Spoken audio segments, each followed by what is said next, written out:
This is Xena. I'm in the orange shirt reflected in the trailer. She is a new thoroughbred that's here at Bit of Honey Training. She has a history of being cinchy and not standing for grooming. Oh girl. Yeah, she says I'm just illustrating. She never raced, but she does have Jockey Club papers. She's not tattooed. Like I said, she has a history of being cinchy, and I'm suspicious of saddle fit. So I thought this would be a good way to kind of show people my quick and dirty saddle fit assessment. There's a much more thorough assessment that I do as well, depending on how subtle the asymmetries or how subtle the not fitting is. But this is a good example of how I can do a quick and dirty assessment and explain away a lot of the issues that she's having with her tack and riding and saddle fitting. Don't punch the hole out of my screen, please. Atta girl. So this is her saddle. It's a Crosby, which is a brand that I generally like, not necessarily for thoroughbreds, but I find that they're generally a good all-purpose saddle for a horse with an average back, which she does not have. She, as you can see, has a very long wither, so from the top of her wither to the lowest point, so here to here, is kind of long. And then if we go behind her, oh babe, good girl, you can see that she holds still. Hey, you're all right, good girl. You can see that she's pretty narrow. They're not terribly high withers, but the way her ribs spring out on either side is fairly narrow compared to, like, say, my barrel-shaped quarter horse or halflinger. So, put the saddle back on. Good girl. Good girl. And what I initially do is I put it too far forward, and then I slide it back into place until it kind of doesn't want to slide anymore. And that means that the low point on the saddle has matched up with the low point on her back. Because gravity is the rule on our planet. If those two spots aren't lining up, once the horse starts moving, the saddle's going to wiggle back until it reaches that place. So that's the position of the saddle that I want to assess for how it's fitting. So we back up a little bit, and the first thing that you can see is there's some space underneath, and she's also not wanting to be touched back there, which is another way that horses say that's not quite right. But you can see that my fingers fit under here really comfortably, and there should not be a gap there in the saddle. Oh girl. The other thing that I do is look from the front, and you can see that there's not an even contact through here. There's kind of a gap in this section here, and it's too tight right here. And what that tells me is that the gullet, this section of the saddle, kind of this front fork shape, that's too wide, because I should be able to fit 2 to 3 fingers easily without the saddle pad between the pommel and her withers, and I can barely get 2 in. You're all right, girl. You're all right.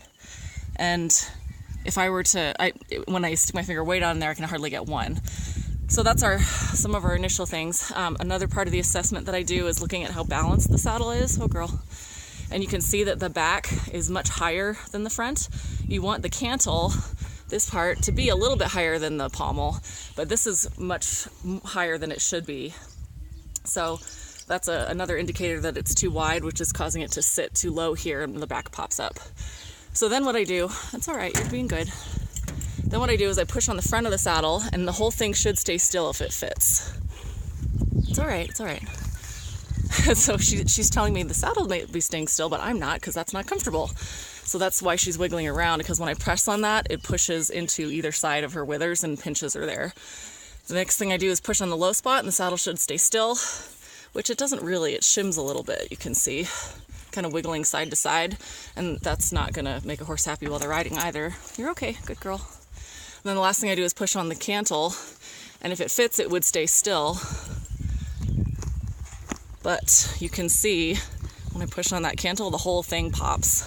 It's another indicator that it's too wide in the front, and it's not quite right. Also, because we had it wiggle back until the low spots lined up, you can see that the low spots don't match correctly. It's a little hard to tell on the phone, but her wither, her shoulder is right here. This is the back of her shoulder blade, what I'm rubbing on with her hand. And the saddle should be sitting just, so the cheat is where the screws are. That's how you know where the tree is.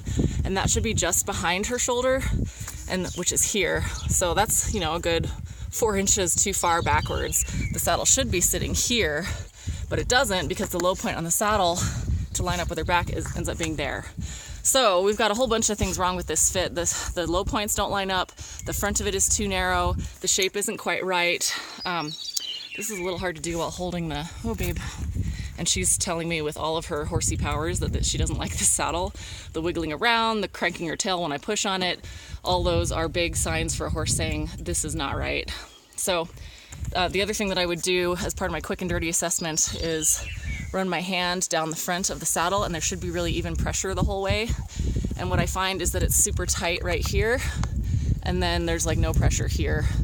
So definitely not even pressure down there. The other thing I'll do is put my hand under the saddle and run it from front to back along the panel underneath. And what I feel there, I know, and I get some tail ringing from her because she says it's not right. There's a lot of pressure in here and like nothing back here, which fits with how it rocked when I pressed on the back and it popped up and down. I know, you're a good girl. You're being very patient, I appreciate it. Anyway, so I do all these things from one side, and then I would go to the other side and do all the same things, just to make sure that we're not looking at asymmetry in the horse and or saddle, which is another reason I stand behind them and look this way, as we did at the beginning. Good girl. She's standing, resting one leg, so it's sitting a little bit off to the side, but the saddle is a good quality saddle. I like it a lot. This is one of my favorite brands, but this is not the right fit for this horse.